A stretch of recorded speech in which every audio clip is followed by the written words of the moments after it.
बिहार के एक छोटे से गांव में सुबह हमेशा जल्दी उतरती थी। सूरज निकलने से पहले ही मुर्गे बोलने लगते, खेतों की पगडंडियों पर धुंध फैल जाती और कच्चे घरों से चूल्हे का धुआं आसमान की ओर उठने लगता। उसी गांव के आखिरी छोर पर एक छोटा सा घर था, जिसकी दीवारें मिट्टी की थी और छत पुरानी टिन की चादरों से ढकी हुई थी। बारिश के दिनों में वही छत जगहजगे से टपकने लगती थी और गर्मियों में घर के अंदर इतनी गर्मी भर जाती कि सांस लेना मुश्किल हो जाता। उस घर में रहता था आर्यन। आर्यन कोई अमीर घर का बेटा नहीं था। उसके पिता रामलाल शहर में रिक्शा चलाते थे। सुबह अंधेरे में घर से निकलते और रात को थके हुए कदमों से लौटते। उनके पैरों में छाले थे, हाथों की नसें उभरी हुई थी, चेहरे पर धूप और धूल की परत रहती थी, लेकिन आंखों में अपने बेटे के लिए एक सपना हमेशा चमकता था। आर्यन की मां सावित्री गांव के कुछ घरों में काम करती थी। किसी के बर्तन धोती, किसी के आंगन में झाड़ू लगाती, किसी के घर गेहूं साफ करती। दिन भर मेहनत करती, लेकिन शाम को जब आर्यन को पढ़ते हुए देखती तो सारी थकान जैसे उसके चेहरे से गायब हो जाती। आर्यन बचपन से ही शांत था। वो बहुत कम बोलता था, लेकिन उसकी आंखें बहुत कुछ कहती थी। स्कूल की फटी कॉपी, आधी टूटी पेंसिल और पुरानी किताबें ही उसकी दुनिया थी। गांव के बच्चे शाम को खेलते, नदी किनारे दौड़ लगाते, पेड़ों पर चढ़ते, लेकिन आर्यन अक्सर घर के बाहर नीम के पेड़ के नीचे बैठकर पढ़ता रहता। एक दिन स्कूल में मास्टर साहब ने फीस जमा करने को कहा। सभी बच्चे अपनी फीस लेकर आए थे, लेकिन आर्यन खाली हाथ था। मास्टर साहब ने पूरी क्लास के सामने पूछा, आर्यन, तुम्हारी फीस कहाँ है?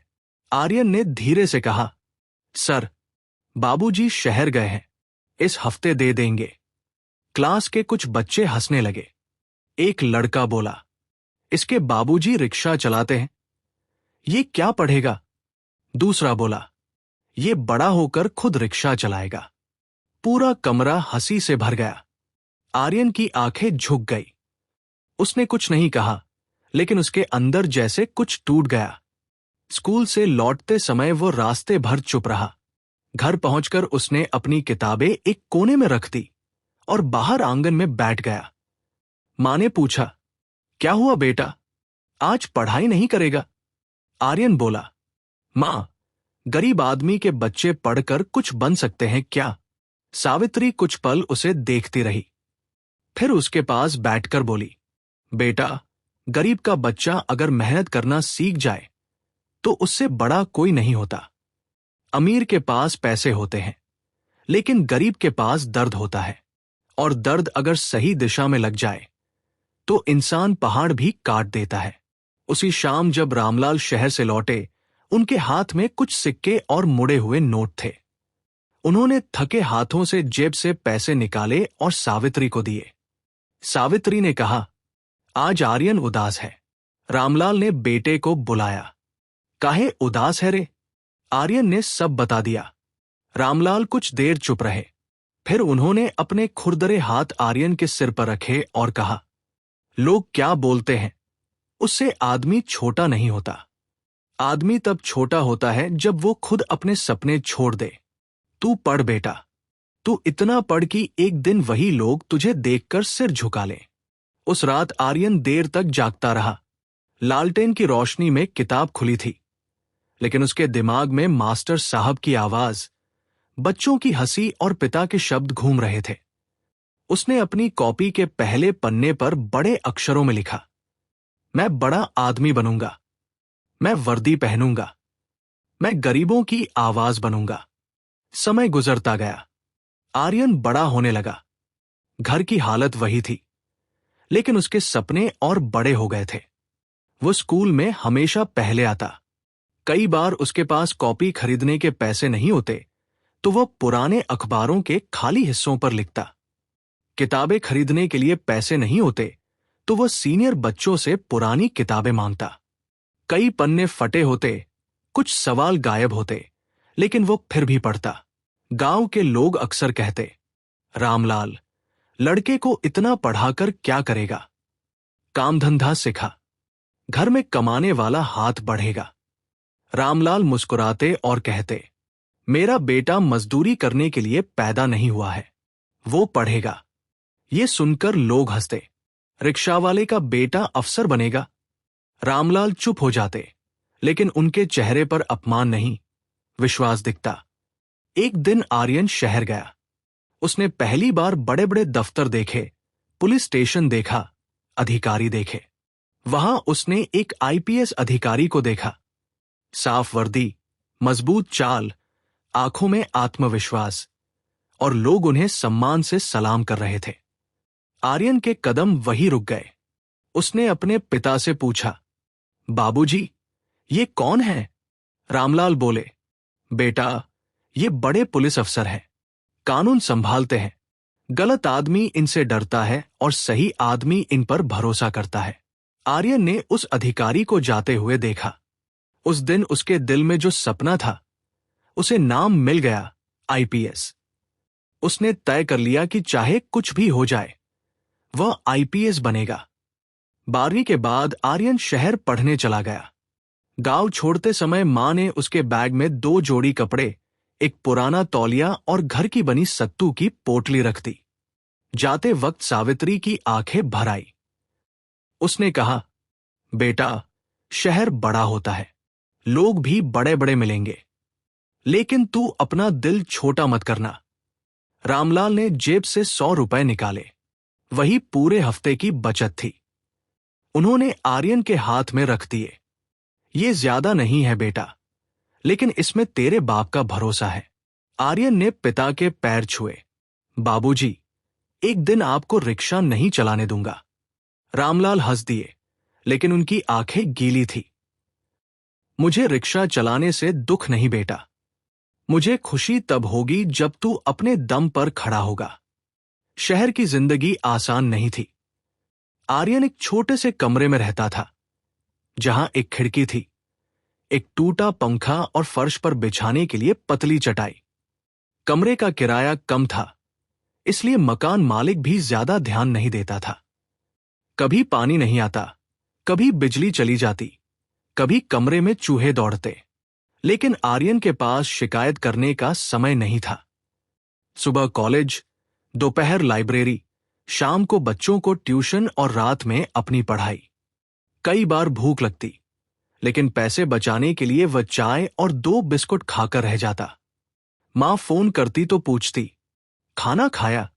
वह मुस्कुराकर कहता, हाँ मां, अच्छा से खाया, जबकि सच ये होता कि उस दिन उसने सिर्फ नमक रोटी खाई होती। यूपीएससी की तैयारी शुरू हुई तो उसे पता चला कि यह रास्ता बहुत कठिन है। किताबें महंगी थी, कोचिंग महंगी थी, शहर के बच्चे अंग्रेजी में बात करते थे, अखबार पढ़ते थे, नोट्स बनाते थे। आर्यन को शुरू में बहुत डर लगा। उसे लगा कि शायद वह पीछे है, लेकिन उसने खुद से कहा, पीछे पैदा होना गलती नहीं, पीछे रह जाना गलती है। उसने लाइब्रेरी से किताबें ली, पुराने पेपर पढ़े, अखबार रोज पढ़ना शुरू किया। अंग्रेजी कमजोर थी तो रोज 10 नए शब्द याद करता। संविधान समझने में दिक्कत आई तो उसने बार बार पढ़ा। इतिहास मुश्किल लगा तो दीवार पर टाइमलाइन चिपका दी। भूगोल में नक्शे बनाता, करंट अफेयर्स के लिए कटिंग जमा करता। एक रात वह थककर किताब पर ही सो गया। सुबह उठकर देखा तो कॉपी पर आंसू के निशान थे। पता नहीं कब आंखों से पानी निकला था, शायद थकान से, शायद डर से, शायद अकेलेपन से। लेकिन उसने फिर किताब खोली और पढ़ने लगा।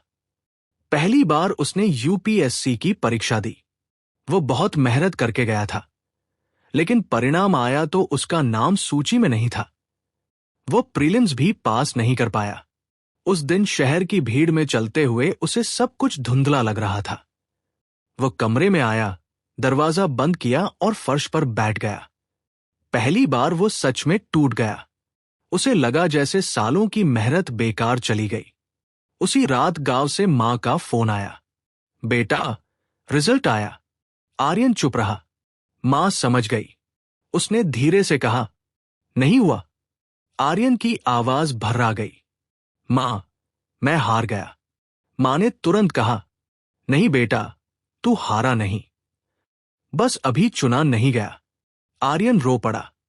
माँ, सब लोग सही कहते थे, मैं नहीं कर पाऊंगा। मेरे पास कोचिंग नहीं, पैसे नहीं, अच्छी अंग्रेजी नहीं। माँ बोली, तेरे पास मेहनत है, तेरे पास ईमान है, तेरे पास अपने माँ बाप का आशीर्वाद है, और सबसे बड़ी बात, तेरे पास हार के बाद फिर उठने की ताकत है। इतने में पिता ने फोन लिया। आर्यन, सुन, रिक्शा चलाते समय कभी कभी चढ़ाई आती है, तब पैडल ज्यादा जोर से मारना पड़ता है। अगर मैं बीच में उतरकर बैठ जाऊं तो सवारी मंजिल तक कैसे पहुंचेगी? तू भी अभी चढ़ाई पर है बेटा, पैडल मारता रह। उस रात आर्यन ने अपने आंसू पोंछे। उसने पुराने नोट्स निकाले, अपनी गलतियां लिखी और फिर से तैयारी शुरू कर दी। अब वह पहले से ज्यादा शांत और मजबूत था। उसने पढ़ाई का तरीका बदला, सिर्फ पढ़ना नहीं, समझना शुरू किया। मॉक टेस्ट देने लगा, उत्तर लिखने का अभ्यास किया, कमजोर विषयों पर ज्यादा समय दिया।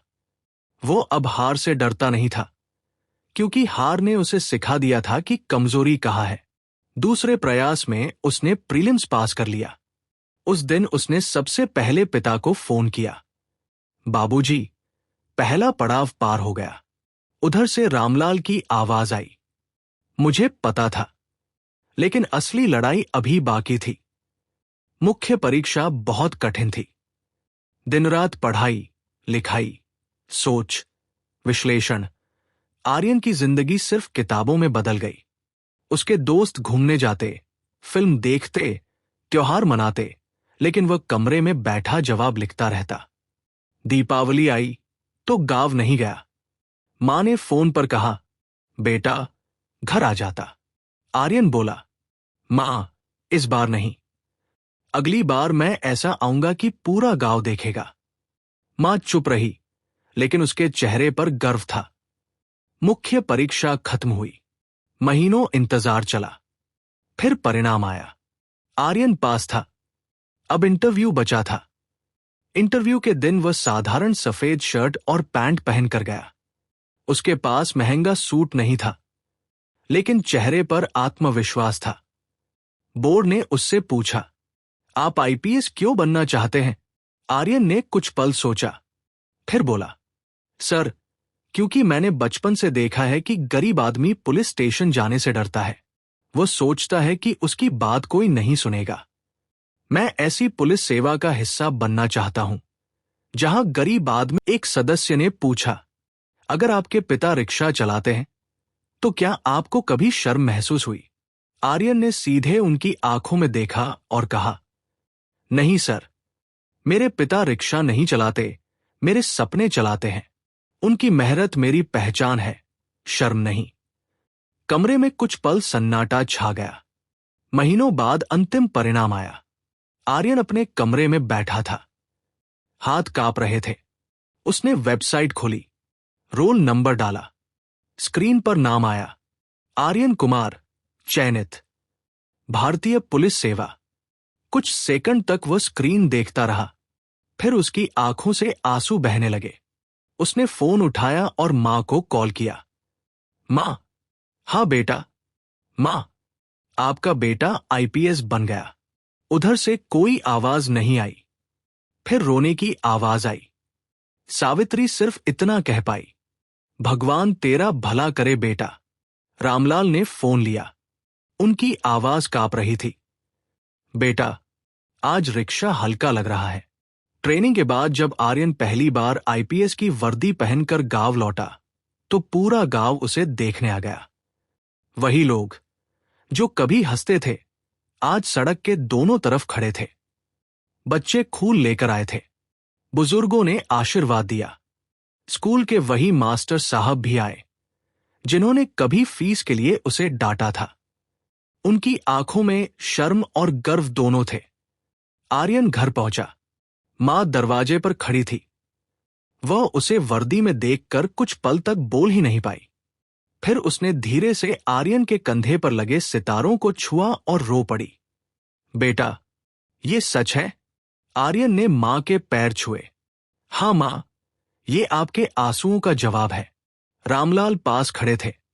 उन्होंने कुछ नहीं कहा, बस बेटे को गले लगा लिया। वह आदमी जिसने जिंदगी भर रिक्शा खींचा था, आज अपने बेटे की वर्दी पर सिर रखकर रो रहा था। गांव के चौक पर आर्यन ने बच्चों से कहा, मैं बड़ा इसलिए नहीं बना कि मेरे पास सब कुछ था। मैं इसलिए बना क्योंकि मेरे पास खोने को कुछ नहीं था और पाने के लिए पूरा आसमान था। कभी गरीबी से शर्म मत करना। शर्म मेहनत छोड़ने में होती है। अगर तुम्हारे सपने सच्चे हैं तो रास्ता जरूर बनेगा। उस दिन गांव के कई बच्चों ने पहली बार बड़े सपने देखे और नीम के पेड़ के नीचे, जहां कभी एक गरीब लड़का फटी किताब लेकर पढ़ता था, आज वही लड़का वर्दी में खड़ा था। उसकी कहानी सिर्फ उसकी जीत नहीं थी, वो हर उस पिता की जीत थी जो थककर भी मुस्कुराता है। हर उस मां की जीत थी जो भूखी रहकर बेटे को खिलाती है। हर उस बच्चे की जीत थी जिसे दुनिया कहती है, तू नहीं कर सकता। क्योंकि सच यही है, गरीबी इंसान को रोक नहीं सकती अगर सपनों में आग हो।